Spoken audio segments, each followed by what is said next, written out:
welcome back to another Cozy Tarot Sunday reading. If you're new, welcome. I'm Priscilla. I'm the owner of A Life Full of Simplicity. Today's Cozy Tarot Sunday reading is for April 10th to April 16th. As always, for the self-care portion of the reading, I'll be reading from the Tarot for Self-Care by Minerva Siegel.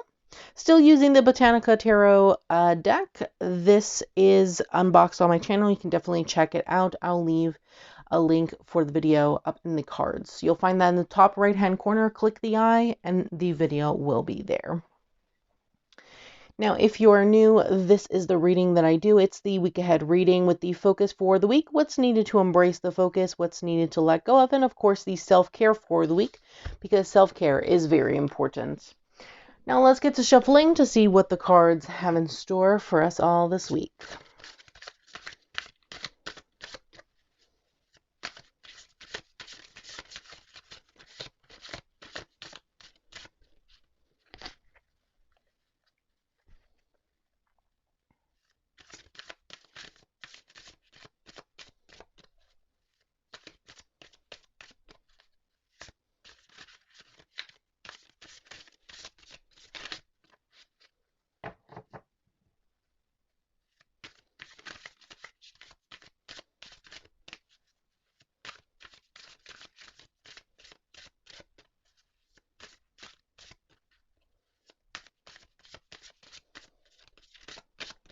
Okay, I think that should be good.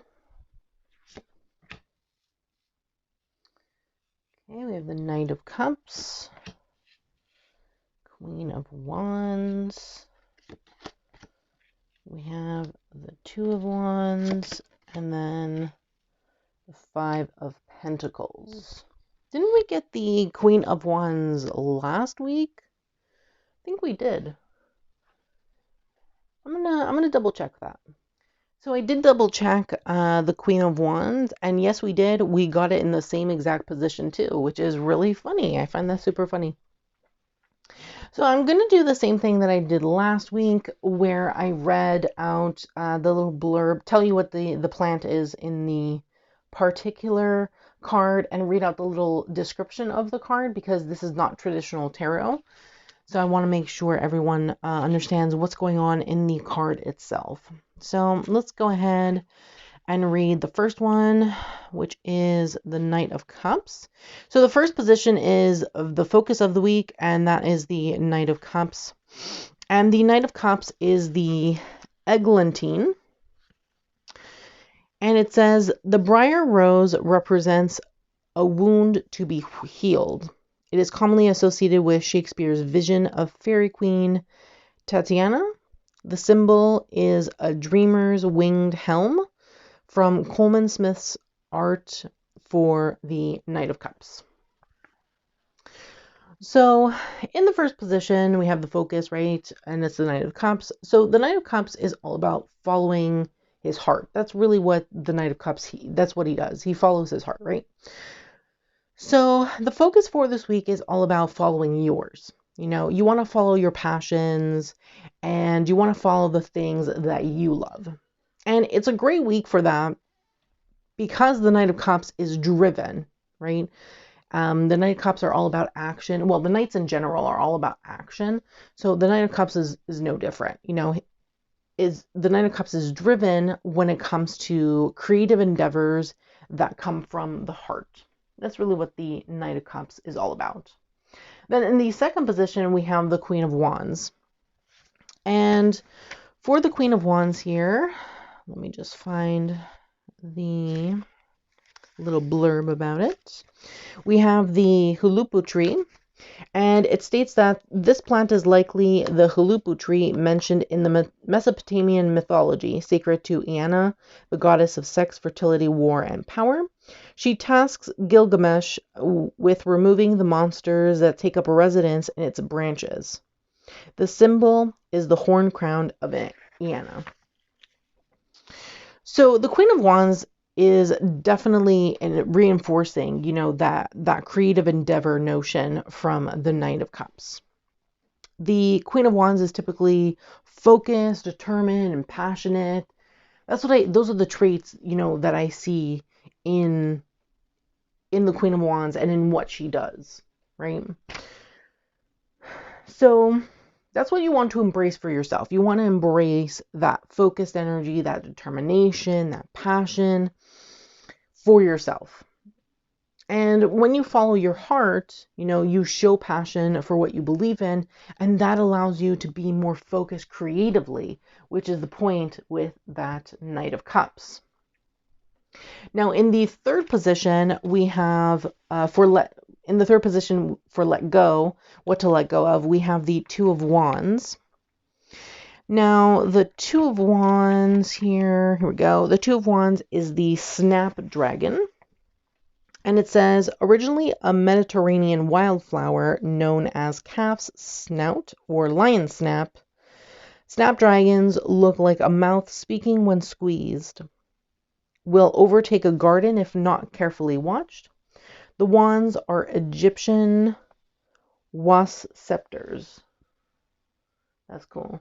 I really like it. I like how they describe the imagery and talk about the plants. It's really interesting. I really love that deck for that reason.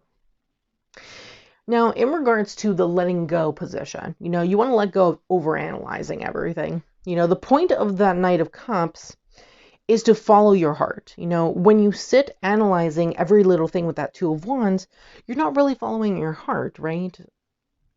And you're not really following what your heart wants either.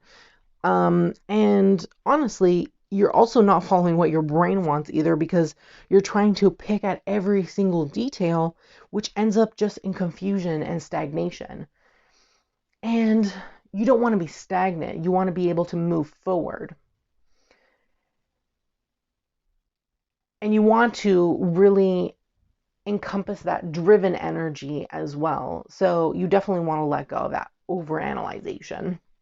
I also want to mention the fact that we have, so I usually, since I read from a book, I don't really interpret this that much. I just interpret these three cards. So when I was thinking, when I was thinking early, a few minutes earlier, I was thinking how we have two wands, we have a cup, so we have fire and we have water energy. And typically, fire will overpower, water will overpower fire. But I was feeling like how these actually work really well together in that sense. And I don't feel like the water is overpowering the two fire cards, because I feel like the two fire cards are really helping the water card to shine. So the Queen of Wands and the Two of Wands are kind of helping the Knight of Cups to shine in that particular sense. The fact that, focus, determination, passionate, and you're trying to be driven in that sense to the Knight of Cups and to take that action. But also, the Two of Wands, sure. If you think of it in the let go position, which I usually interpret as the reverse interpretation of the card, I would say also, if we're thinking about the upright positioning, in a more positive sense, the Two of Wands is about moving forward. It's about doing things, taking risks and whatnot. And obviously, I don't want to say to let go of taking risks, because when you follow your heart, technically you take a risk. That's why I always interpret the let go in the reverse position. But that's what I was thinking of. If you're taking the risk to follow your heart, it feels like there's some kind of reward in that, and that's growth. It's about moving forward. But when you don't, there's stagnation. That's why I said that. So that's what I got from these three particular cards. So in the last position, we have the Five of Pentacles. So let's just take a look here what it says in the little guidebook. If I can find the pentacles, I think they're at the end. Here we go, Five of Pentacles. So the Five of Pentacles is hellebore. And it says, despite being highly toxic, these flowers were thought to be a cure for madness in ancient Greece. They also have a reputation of having dark magical properties and are sacred to witches and goddesses alike. The coins are inscribed with symbols of Athena from Corinth, where there was a city known for its hellebores.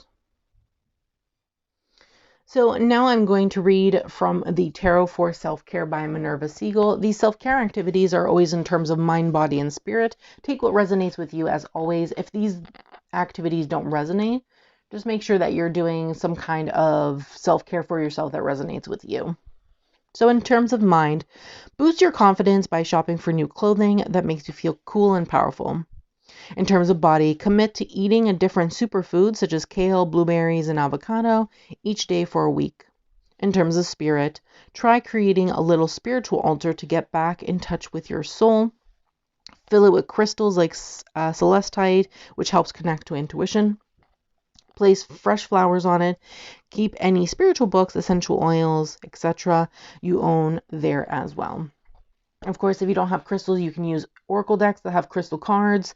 You can use mantras, affirmations. If you can't afford fresh flowers, you can do fake flowers.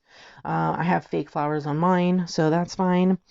And then, of course, you could keep other things such as tarot cards, oracle decks, anything that really statues, religious figures, pendulum, anything really that makes the altar yours is what I'm trying to get at. So that was the Cozy Tarot Sunday reading for April 10th to the 16th. Take what resonates with you as always. Not all readings will resonate. Let me know in the comments what resonated, what didn't. Always love to hear from you. Don't forget to subscribe to my channel. Turn on that bell so you can be notified every time I post a brand new video. And don't forget to give this video a thumbs up as it's greatly appreciated and helps me in the long run. Thanks so much, and I hope that you have a great week.